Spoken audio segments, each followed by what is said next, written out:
दोस्तों ये कहानी है 3 ऐसे कपल्स की जो अपने अपने बॉयफ्रेंड के साथ हॉलिडे मनाने के लिए कहीं बहुत दूर जंगलों में निकल पड़ते हैं। लेकिन वहाँ पर उनके साथ कुछ ऐसी दिल दहला देने वाली घटनाएं होती हैं जिसका उन्होंने सपने में भी नहीं सोचा था। लेकिन क्या वो लोग वहाँ से बाहर निकलकर बच पाए या वहीं मारे गए, चलिए जानते हैं। तो कहानी की शुरुआत में हम देखते हैं कि ल्यूगो जोसेफ नाम के 2 वर्कर एक कंपनी की ट्रक में कुछ खतरनाक केमिकल के ड्रम्स लादकर उन्हें कंपनी की लैब में पहुँचाने के लिए रास्ते से जा रहे होते हैं। वो दोनों बातों में मगन होते हैं कि अचानक ट्रक के सामने एक हिरन आ जाता है और उसे बचाने के चक्कर में ट्रक आउट ऑफ कंट्रोल हो जाता है, जिसकी वजह से केमिकल का एक ड्रम ट्रक से लुढ़ककर रोड के किनारे वाली नदी में गिर जाता है और बहते हुए पास ही एक झील में पहुंचकर लीक हो जाता है, जिससे वो खतरनाक केमिकल आसपास फैल जाता है। सीन शिफ्ट होता है और हम देखते हैं कि जेन, जो और मैरी नाम की 3 लड़कियां गाड़ी में बैठकर वीकेंड बनाने के लिए उसी झील के किनारे बने फार्म हाउस में आती हैं। ये फार्म हाउस मैरी के कजिन का था। जब वो लोग वहाँ पहुँचते हैं तो पास में रहने वाली ओल्ड लेडी उनका वेलकम करती है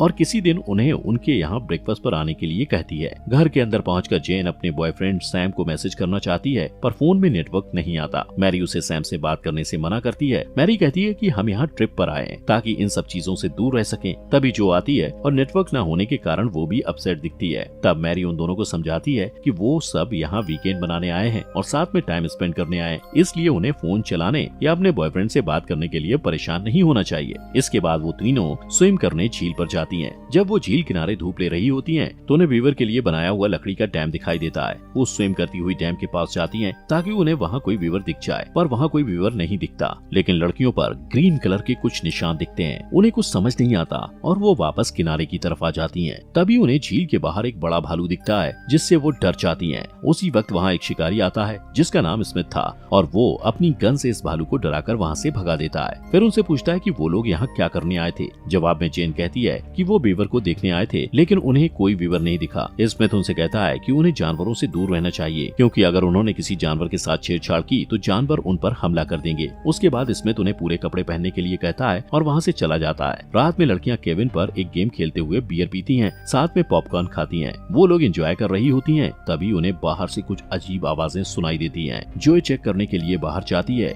लेकिन उसे कुछ दिखाई नहीं देता। इस बीच मैरी और जेन दरवाजे के बाहर खड़ी होकर उसका इंतजार करती हैं कि अचानक दरवाजा बंद हो जाता है और दोनों डर जाती हैं। इतने में मैरी का बॉयफ्रेंड टॉमी पीछे से आकर उन्हें डरा देता है। उसी वक्त जोए का बॉयफ्रेंड उसे गोद में उठाकर घर की तरफ आता है। दरअसल ये उन तीनों के बॉयफ्रेंड का प्लान था कि अचानक पहुंचकर उन्हें सरप्राइज दिया जाए। तभी घर के अंदर से सैम निकल कर आता है और उन तीनों को देखकर मैरी बहुत गुस्सा होती है क्योंकि वो चाहती थी कि उस वीकेंड ट्रिप में तीनों सहेलियों के अलावा कोई भी ना हो, खास करके उनके बॉयफ्रेंड तो बिल्कुल भी ना आए। इसलिए वो तीनों लड़कों से जाने को कहती है, पर जब वो जेन से पूछती है तो वो कहती है कि उसे उसके रहने से कोई दिक्कत नहीं है। इसलिए तीनों लड़के रुक जाते हैं। थोड़ी देर में मैरी और जो अपने रूम में अपने बॉयफ्रेंड के साथ इंटीमेट होती है, पर जेन और सैम लिविंग रूम में ही बैठे रहते हैं। दरअसल जेन को शक था कि सैम की कोई दूसरी गर्लफ्रेंड भी है, इसलिए वो उससे नाराज थी। वो अपने मोबाइल में सैम को एक फोटो दिखाती है जिसमें सैम एक लड़की को किस कर रहा था। सैम उस फोटो को देखकर कहता है कि उसने बहुत नशे की हालत में उस लड़की को किस किया था, वरना तो उसे जानता तक नहीं है। लेकिन जेन उसकी बातों पर यकीन नहीं करती और वो उसे 2 बार थप्पड़ लगाती है। सैम उसे मनाने के लिए किस करता है और कहता है कि वो सिर्फ उसी से प्यार करता है, पर वो नहीं मानती और उसके पेट में जोर से लात मारकर अपने रूम में चली जाती है।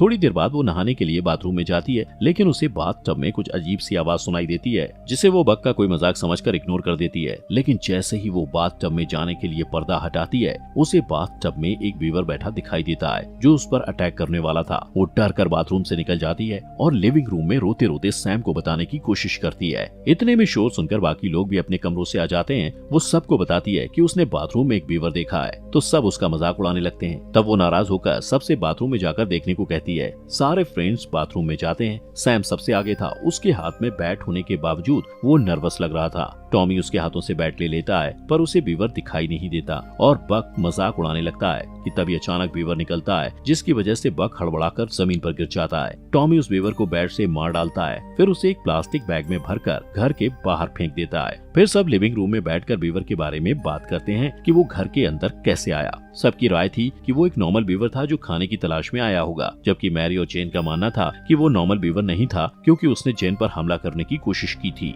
जेन इस घटना से काफी डरी हुई थी। वो सबसे वापस चलने को कहती है, लेकिन सब कहते हैं कि रात ज्यादा हो गई है और फिलहाल हमें सो जाना चाहिए। इसके बाद सब सोने चले जाते हैं। अगले दिन सुबह हंटर स्मिथ भालू को पकड़ने के लिए जाल बिछाता है, तभी उसे किसी जानवर के उर्राने की आवाज सुनाई देती है। वो इधर उधर देखता है पर उसे कुछ दिखाई नहीं देता, तो वो फिर से अपने काम में लग जाता है। इधर सारे फ्रेंड्स स्विमिंग के लिए निकलते हैं, पर विस्पर को उस बैग में नहीं देख सब चौंक जाते हैं। टॉमी कहता है कि शायद उसे कोई जानवर उठा ले गया होगा। जेन थोड़ा अपसेट होती है, पर सैम के कहने पर नॉर्मल हो जाती है। जोए और बक स्विमिंग के लिए बहुत एक्साइटेड होते हैं और सब लोग इकट्ठे झील पर जाते हैं। टॉमी, जोए और बक झील में उतरकर स्विमिंग करने लगते हैं। वो जेन को भी बुलाते हैं, पर उसे लगता है कि पानी में बीवर होगा, इसलिए मना कर देती है। उधर सैम मैरी से पूछता है कि जेन को उसकी दूसरी गर्लफ्रेंड के बारे में कैसे पता। मैरी कहती है कि अगर वो जेन को सैम की सच्चाई बता देगी तो वो उससे नफरत करने लगेगी, इसलिए वो उसे कुछ नहीं बताती। फिर सैम मैरी से फ्लर्ट करने लगता है। टॉमी ये देख लेता है पर उसे कुछ नहीं कहता और फिर जेन को स्विमिंग के लिए बुलाता है। जेन झील पर उतरने ही वाली होती है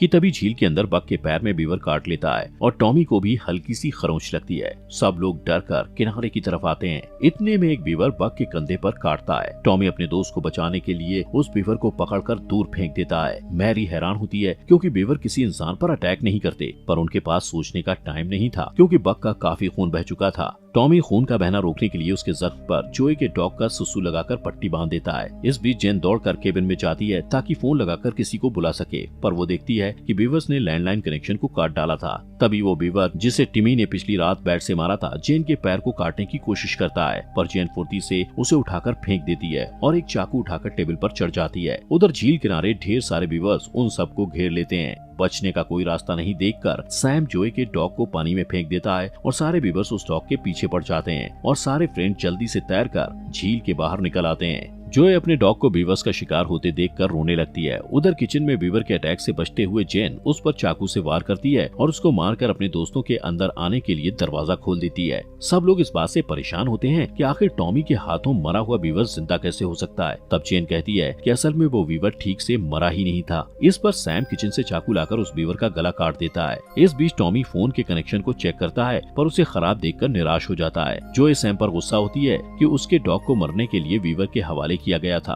वो उसे हाथ से मारने लगती है। मैरी उसे शांत करने की कोशिश करती है, पर जोए और भड़क जाती है और कहती है सैम मैरी के साथ मिलकर जेन को धोखा दे रहा है। यहाँ इस बात का खुलासा होता है कि टॉमी और जेन के अलावा सभी ये बातें जानते थे, लेकिन जेन ये सुनने के बाद कहती है कि फिलहाल उनके सामने उससे भी बड़ा इशू है जिस पर ध्यान देने की जरूरत है। इस बीच टेबल पर पड़ा हुआ बीवर हिलने लगता है तो सैम उसका सिर काटकर बाहर फेंक देता है। इस बीच बक की हालत खराब होने लगती है और उसके लिए रात गुजारना मुश्किल होता है। जेन कहती है कि उन्हें पड़ोसी के घर जाकर उनका फोन इस्तेमाल करना चाहिए, पर सैम को ये आइडिया सही नहीं लगता। कोई और रास्ता नहीं सूझता तो टॉमी अपनी कार में बक को हॉस्पिटल ले जाना चाहता है। वो सैम से वहीं रुककर लड़कियों का ध्यान रखने कहता है। जोए बक के जख्मी पैर को देखकर उनके साथ जाना चाहती है। मैरी उन्हें रोकने की कोशिश करती है, पर टॉमी उससे चाबी लेकर बक और जोए के साथ बाहर आकर गाड़ी में बैठ जाता है। उनके जाते ही सैम जेन और मैरी के साथ मिलकर घर के सारे खिड़कियों दरवाजों को सील कर देता है ताकि कोई भी वीवर घर के अंदर न जा सके। उधर पड़ोस में रहने वाली मिसेस ग्रेगोरसन इतनी रात में कार के टायर्स की आवाज सुनकर फिक्रमंद हो जाती हैं और अपने पति से कहती हैं कि उन्हें जाकर देखना चाहिए कि सब कुछ ठीक है या नहीं, पर उनके पति ये कहकर मना कर देते हैं कि वो लोग एंजॉय कर रहे होंगे और ऐसे में उन्हें डिस्टर्ब करना ठीक नहीं, और वो अपने सोफे पर पास में बैठे हुए एक वीवर को गलती से अपना डॉग समझकर सहलाने लगते हैं। उधर टॉमी कार ड्राइव कर रहा था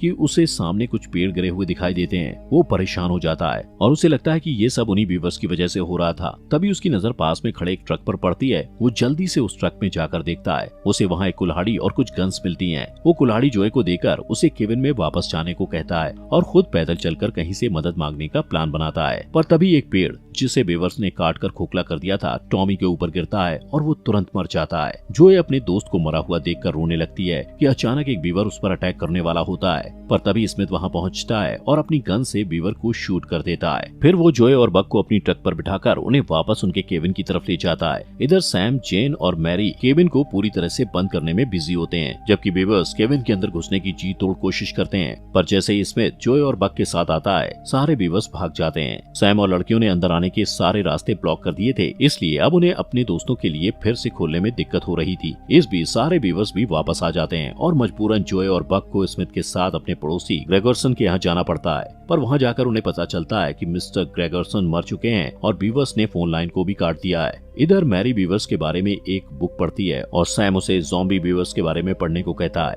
पर फिर से सैम की बेवफाई का जिक्र होने लगता है तो मैरी जेन से माफी मांगती है। सैम कहता है कि फिलहाल हमें रिलेशनशिप की बजाय अपनी जान बचाने के बारे में सोचना चाहिए। इधर स्मिथ को छत पर मिस्टर ग्रेगरसन की बॉडी मिलती है। वो जोए से कहता है कि फिलहाल वो लोग सेफ हैं, पर बक को हॉस्पिटल ले जाना नामुमकिन है, पर वो ये भी कहता है कि वो उसका असरदार घरेलू इलाज कर सकता है। इस बीच केबिन में जेन अचानक बीवर्स के जैसे ज़ॉम्बी में बदल जाती है और मैरी पर अटैक कर देती है। मैरी डर के मारे चीखती हुई उसे धकेलकर खुद को बचाती है, पर जेन के मुंह से कुछ थूक मैरी के मुंह में चला जाता है। वो बेड से निकलकर साइड में खड़ी हो जाती है। तभी सैम आकर जेन को बेड से मारता है। उधर स्मिथ बक का इलाज शुरू करता है, पर बाहर से आने वाली आवाज से उसका माइंड डाइवर्ट होता है और वो देखने के लिए खिड़की की तरफ जाता है। तभी बक अचानक ज़ॉम्बी में बदल जाता है और पीछे से स्मिथ पर अटैक कर देता है। स्मिथ को बचाने के लिए जोए बक को गोली मारने के लिए निशाना लगाती है, पर गलती से स्मिथ को गोली लग जाती है। फिर जोए तुरंत दरवाजा खोलकर बाहर भागना चाहती है, पर दरवाजा खुलते ही सामने बीवर्स को बैठा देखकर वो ऊपर की तरफ भागती है और बेडरूम में घुसकर दरवाजा बंद कर लेती है।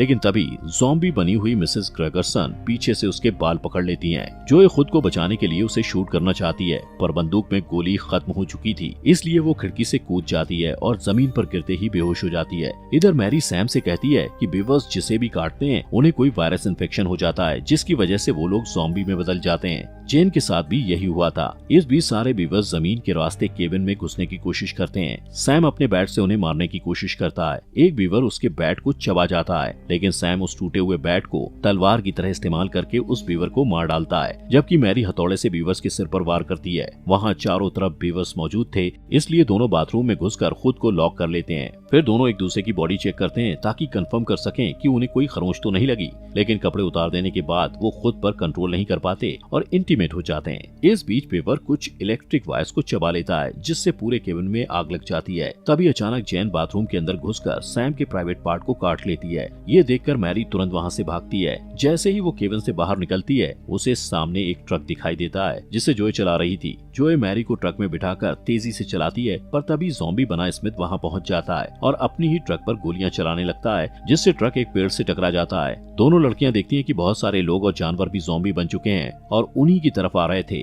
पर जोए इन सब की परवाह किए हुए बिना ट्रक चलाती रहती है। तभी ट्रक के ऊपर से उन्हें ज़ॉम्बी बनी जेन लटकती हुई दिखाई देती है, लेकिन जोए उसे कुचलती हुई आगे बढ़ जाती है। फिर वो दोनों टॉमी की बॉडी को देखकर ट्रक से उतर जाती हैं और थोड़ी दूर पैदल चलती हैं कि तभी अचानक मैरी जोए के ऊपर गन का निशाना लगाकर कहती है कि जोए को बीवर ने काटा होगा, इसलिए वो ज़ॉम्बी बन सकती है। पर तभी वो खुद बीवर जैसे ज़ॉम्बी में बदल जाती है और जोए उसे कुल्हाड़ी से मार डालती है। इतने में वही ट्रक जिसने मूवी की शुरुआत में केमिकल से भरा ड्रम गलती से नदी में गिरा दिया था, जोए को कुचलता हुआ वहाँ से निकल जाता है। इसके बाद हम देखते हैं कि एक मधुमक्खी एक ज़ॉम्बी की लाश पर बैठती है और फिर अपने छत्ते में वापस जाती है, लेकिन इससे पहले ही वो भी ज़ॉम्बी में बदल जाती है। दोस्तों, हमारे फॉक्स एक्सप्लेनर हिंदी चैनल को सब्सक्राइब करना मत भूलना।